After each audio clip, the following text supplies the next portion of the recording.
तो आप दोनों भी घूम सकते हैं। अगर आपका बजट नॉमिनल है, एवरेज बजट है, तो आप नॉर्थ या साउथ गोवा में से एक घूमें। नॉर्थ गोवा में आपको क्राउड ज़्यादा मिलेगा as compare to south Goa. So मैं आपको सजेस्ट करूँगा कि अगर आप बैचलर आ रहे हैं तो नॉर्थ गोवा चूज़ करें, जहाँ पर आप crowded beaches, clubbing, night life का मज़ा ले सकते हैं। अगर आप हनीमून के लिए या फैमिली के साथ आ रहे हैं, फैमिली के साथ क्वालिटी टाइम स्पेंड करने आ रहे हैं, तो साउथ गोवा चूज़ करें, जहाँ पर आपको शांति, less crowd beaches, less traffic और एक शांत एनवायरनमेंट मिलेगा। नॉर्थ गोवा वैसे साउथ गोवा से सस्ता है। आप ये मानकर चलो कि अगर नॉर्थ गोवा में आपका ट्रिप 10,000 में हो रहा है तो वही ट्रिप आपका साउथ गोवा में 15,000 का होगा, क्योंकि साउथ गोवा लेस क्राउडेड है, शांत प्लेस है। वहाँ होटल और खाने पीने की cost as compare to north Goa ज़्यादा रहती है। अब बात करते हैं कि गोवा पहुँचे कैसे। सो गोवा आप बाय एयर, बाय ट्रेन और बाय बस जा सकते हैं। बाय एयर अगर आप फ़्लाइट से आ रहे हैं तो आपको Vasco da gamma Goa international airport की फ़्लाइट लेनी होगी। इंडिया के मोस्टली सभी एयरपोर्ट से आपको गोवा की डायरेक्ट फ़्लाइट मिल जाएगी। अगर डायरेक्ट फ़्लाइट नहीं मिल रही है तो आप मुंबई जाकर मुंबई से डायरेक्ट गोवा आ सकते हैं बाय ट्रेन। सो अगर आप ट्रेन से आते हैं तो ये 7 मेन रेलवे स्टेशन हैं जहाँ की टिकट बुक कराकर आप आ सकते हैं। अगर आप नॉर्थ गोवा आ रहे हैं तो परनम, थिवियम, कारमली आ सकते हैं। अगर आपको साउथ गोवा आना है तो वास्को डी गामा, कुल्लम, मडगांव, चर्चोरम रेलवे स्टेशन आ सकते हैं। दिल्ली से आपको इन सभी रेलवे स्टेशन की डायरेक्ट ट्रेन मिल जाएगी। सो अगर आप नॉर्थ गोवा आना चाहते हैं तो आपको आना होगा थिवियम। अगर आप सेंटर गोवा आना चाहते हैं तो आपको आना होगा वास्को डी गामा। और अगर आप साउथ गोवा आना चाहते हैं तो आपको आना होगा मडगांव रेलवे स्टेशन।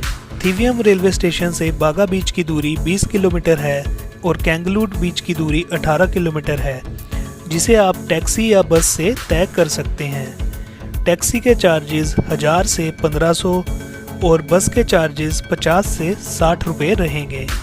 मोस्टली लोग गोवा बाय ट्रेन या बाय एयर आना प्रेफर करते हैं। अगर आप मुंबई या कर्नाटक से आ रहे हैं तो आप बाय बस या बाय पर्सनल कार भी गोवा आ सकते हैं। अगर आप नॉर्थ इंडिया से आ रहे हैं तो बाय ट्रेन और बाय एयर ही बेस्ट रहेगा। अब बात करते हैं कि कौन से सीज़न में गोवा आएँ। गोवा आने का बेस्ट सीज़न नवंबर से फेब है, जिसमें कि गोवा में मौसम थोड़ा ठंडा होता है और इस टाइम पर बहुत से इवेंट्स, पार्टीज़, फेस्टिवल गोवा में ऑर्गेनाइज होते हैं।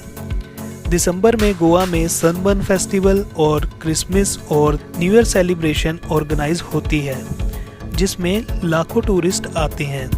इस टाइम गोवा में काफ़ी क्राउड होता है। अगर आप दिसंबर में गोवा का प्लान कर रहे हैं तो आप होटल ऑनलाइन ही बुक करवा कर आएँ। मार्च टू मई गोवा में टेम्परेचर बढ़ जाता है। बहुत कम टूरिस्ट इस टाइम पर गोवा आते हैं।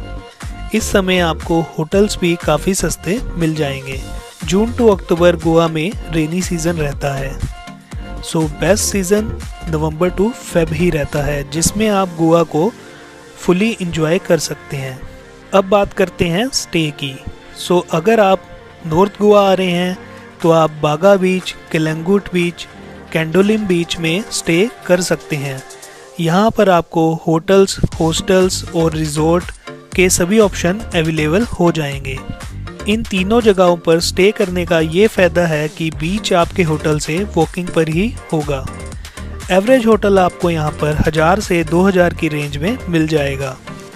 अगर आप बैचलर आ रहे हैं तो आप हॉस्टल में भी रुक सकते हैं, जो कि आपको 300 से 500 रुपये पर बेड मिल जाएगा। और रिजॉर्ट भी आपको 2500 से 20,000 की रेंज में यहाँ पर अवेलेबल हो जाएगा। अब बात करते हैं कि गोवा कैसे घूमें। गोवा अपनी नाइट लाइफ के लिए बहुत फेमस है।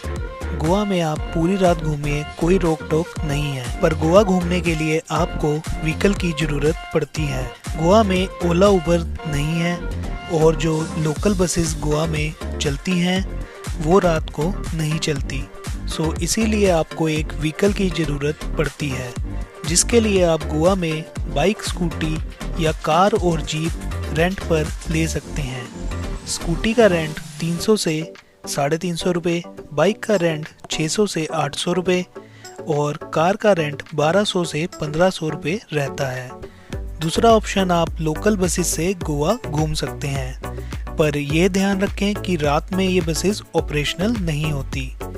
तीसरा, आप साइटसीइंग बसेस से गोवा घूम सकते हैं। ये आपको नॉर्थ और साउथ गोवा की सभी टूरिस्ट प्लेसेस विजिट करवाते हैं। ये एक बेस्ट ऑप्शन है अगर आप फर्स्ट टाइम गोवा आ रहे हैं। इनका अलग अलग रूट, अलग अलग टैरिफ रहता है। आप इन बसेस से अपना गोवा का ट्रिप प्लान कर सकते हैं। इन बसेस से आप 400 रुपये में नॉर्थ या साउथ गोवा और 700 रुपये में नॉर्थ प्लस साउथ गोवा और 1200 रुपये में north plus south Goa plus cruise भी इंजॉय कर सकते हैं। अगर आप साइटसीइंग बसेस यूज़ नहीं करते तो आप रेंटेड बाइक या लोकल बसेस से गोवा घूम सकते हैं। नॉर्थ गोवा में Baga beach, Calangute beach, Candolim beach, Vagator beach, Anjuna beach, fort Aguada, churches और लोकल मार्केट घूम सकते हैं। इसी तरह साउथ गोवा में Palolem beach, Agonda beach, Colva beach, butterfly beach, Dudhsagar waterfall, churches और लोकल मार्केट घूम सकते हैं।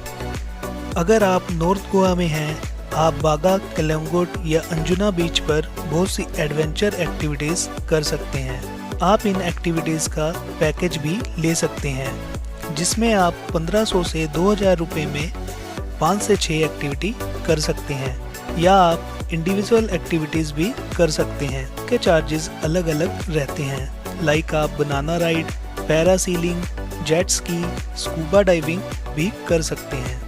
प्राइस इन एक्टिविटीज़ के सीज़न के अकॉर्डिंग बदलते रहते हैं। सिमिलरली आप साउथ गोवा में भी ये एक्टिविटीज़ कोलावा बीच, पेलोलम बीच पर कर सकते हैं। पूरे गोवा में अराउंड 30 बीचेस हैं, जिसमें से कुछ फेमस बीचेस मैं आपको बता चुका हूँ। और भी बीचेस आप आपके प्लान के अकॉर्डिंग अपने ट्रिप में ऐड कर सकते हैं। गोवा में ज़्यादातर बीचेस की दूरी ज़्यादा नहीं है। मोस्टली बीचेस आधे से 1 किलोमीटर की दूरी पर ही हैं और हर बीच पर आपको लोकल मार्केट मिल जाएगी, जहां से आप शॉपिंग भी कर सकते हैं। ये नेगोशिएबल मार्केट होती हैं, जहां पर आप चीप प्राइस पर भी शॉपिंग कर सकते हैं। अब बात करते हैं फूड की।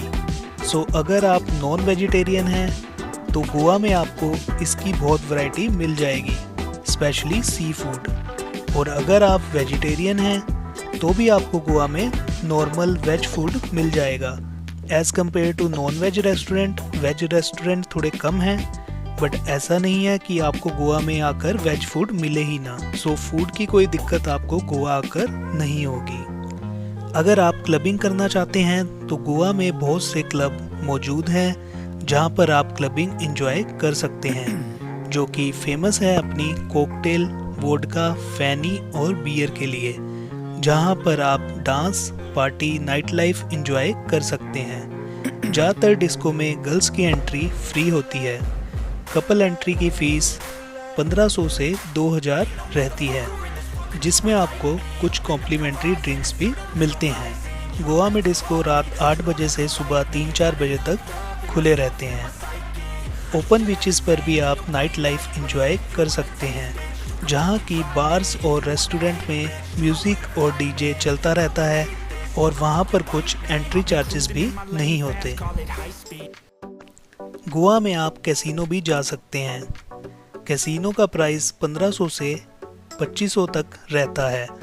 वो आपको क्रूज़ पर लेकर जाते हैं और वहाँ पर आप फूड, ड्रिंक्स और कैसीनो में अपना लक आजमा सकते हैं। तो दोस्तों, सबसे बेस्ट तरीका गोवा को एक्सप्लोर करने का है बाइक या स्कूटी रेंट पर लेकर। गोवा अगर आप टैक्सी या लोकल बस से एक्सप्लोर कर रहे हैं तो वो थोड़ा हैट्रिक हो जाता है एक जगह से दूसरी जगह पर जाना। अब बात करते हैं बजट की। तो गोवा ट्रिप का बजट आपके ट्रैवल प्लान पर डिपेंड करता है। अगर आप कैसीनो जाना चाहते हैं, क्लबिंग करना चाहते हैं, एडवेंचर एक्टिविटीज़ करना चाहते हैं तो आपका बजट थोड़ा ज़्यादा आएगा। हम यहाँ पर बात करते हैं 3 डेज़ गोवा ट्रिप की with hotel, food, bike rent और साइट सीइंग। इनका खर्चा आपका अराउंड 3 से